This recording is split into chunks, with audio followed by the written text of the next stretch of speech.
So I recently went to a tea workshop and it was an amazing experience. I learned all about the properties of certain herbs, tried a bunch of different teas, and even got to make my own tea blend. It felt so calming and peaceful to just be in a small room with a handful of people fully engaged in the same passion and topic. We were talking about our gardens, smelling all sorts of herbs, and for that hour, I completely forgot that my phone even existed. I was so present in the moment that I think about this workshop every single day and how calming and enjoyable it was to finally fully feel something. By the way, this workshop was ran by certified aromatherapist and I believe herbalist. Her name is Valentina Kilo.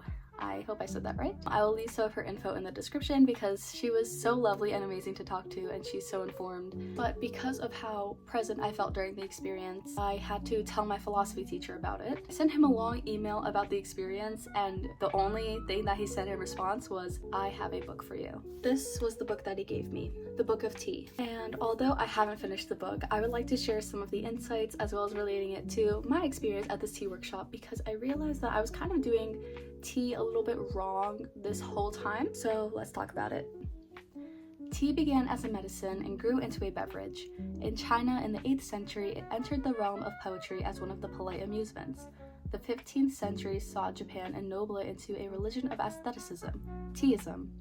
Teaism is a cult founded on the adoration of the beautiful among the sordid facts of everyday existence. It inculcates purity and harmony, the mystery of mutual charity, the romanticism of the social order. It is essentially a worship of the imperfect, as it is a tender attempt to accomplish something possible in this impossible thing we know as life. The philosophy of tea is not mere aestheticism in the ordinary acceptance of the term, for it expresses conjointly with ethics and religion our whole point of view about man and nature. It is hygiene, for it enforces cleanliness. It is economics, for it shows comfort in simplicity rather than in the complex and costly. It is moral geometry, as in much as it defines our sense of proportion to the universe. Tea was meant to be poetry, not just a drink, but a practice. It is meant to call attention to the little things, whether perfect or imperfect, usually imperfect, such as connection, beauty, taste, and warmth. What I experienced at that workshop was so much closer to experiencing tea than any other cup that I've had before.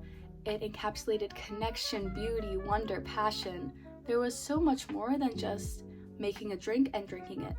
It had so much care woven into it, and I met new people, and it really did call to attention the little things. I've never smelled herbs like that before and really tried to pay attention to all the little notes in it. I felt connected, peaceful, and one with the people around me and the nature that went into my cup of tea.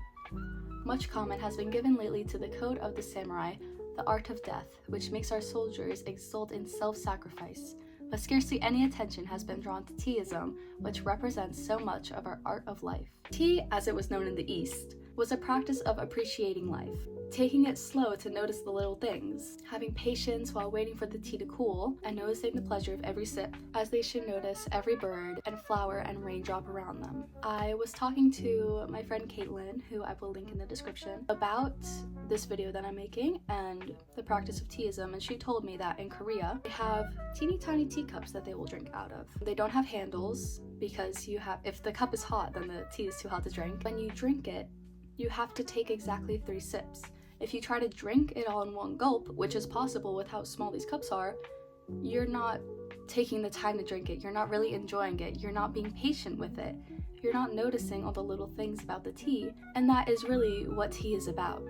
It's not gulping it down when it's hot, it's really enjoying it, using that as a way to enjoy everyday moments and life. Tea is an art too. I didn't notice until I got to make my own tea blend, but smelling all the different herbs, determining what would go well together, and trying to blend the perfect ratio of herbs was so fun, and it was much more than just guessing. It really did feel like an art, and I really enjoyed it. It really feels like art when you take the time to connect with the tea. If you grab a random tea bag and steep it for the improper amount of time, in the improper temperature, You didn't apply care to the tea, no wonder it tastes bitter. When you take the time to appreciate the art of tea, when you listen when the tea asks for time to cool down, when you actually sit and drink the tea slowly, noticing the beauty of the world around you and everything that there is to appreciate, there will be no shortage of life for you to love, no shortage of calm to drink up. So I have so much learning to do. I mean, I haven't even finished the book yet. I wanted to share the beginning of what I learned before the memories of the tea workshop slipped away, because that was really what sparked this interest in me for